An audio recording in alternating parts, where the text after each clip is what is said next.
বন্ধুরা নমস্কার। আপনাদের কি বারে বারে হাঁচি আসে?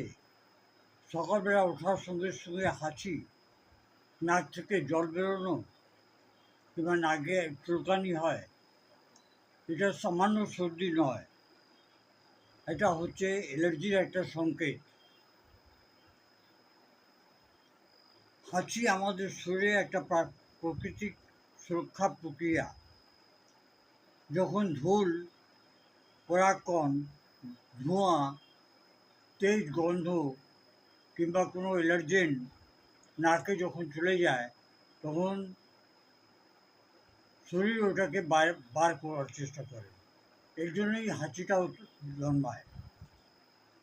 বারে বারে হাঁচি আসা, নাক থেকে জল পড়া, নাক এবং চোখের মধ্যে চুলকানি, নাক মাঝে সাঝে বন্ধ হয়ে যাওয়া, চোখ থেকে জল পড়া প্রমুখ থেকে ওষুধ অনেক ভালো কাজ করে। এবং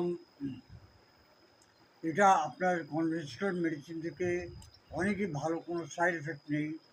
প্রথম যে ওষুধটি হচ্ছে ওটা হচ্ছে এলিয়াম সিপা, নাক থেকে জল পড়া আর চোখে জ্বালা। স্যাভেডিলা, লাগাতার মানে কন্টিনিউয়াসলি হাঁচি হাঁচি হাঁচি। আর্সেনিক অ্যালবাম, পাতলা জলের মতন স্বাদ বেরোয় এবং সবসময় রেস্টলেস থাকে রুগী। এছাড়া হচ্ছে ন্যাট্রামিউর, সকালবেলা খুব বেশি হাঁচি, এমন হাঁচি 10টা 12টা 15টা হাঁচি একসঙ্গে হয়ে যায়, তখন ন্যাট্রামিউর ওষুধ দিতে হয়। নাক ভূমিকা, ধুল, ধোঁয়া এবং ঠান্ডা বাতাস লাগলেই হাঁচি। মনে রাখবেন, ঠিক যদি লম্বা সময় অবধি আসে, তাহলে আপনি ইমিডিয়েট ডাক্তারের কাছে যাবেন এবং ওনার সঙ্গে সম্পর্ক দিয়ে ওষুধ নেওয়ার চেষ্টা করবেন। আশা করছি এই ভিডিওটাকে আপনারা লাইক করবেন এবং আরও বেশি ইনফরমেশনের জন্য লিঙ্ক ভিডিও দেখতে ভুলবেন না। ধন্যবাদ। Long live homeopathy, long live Hahnemann.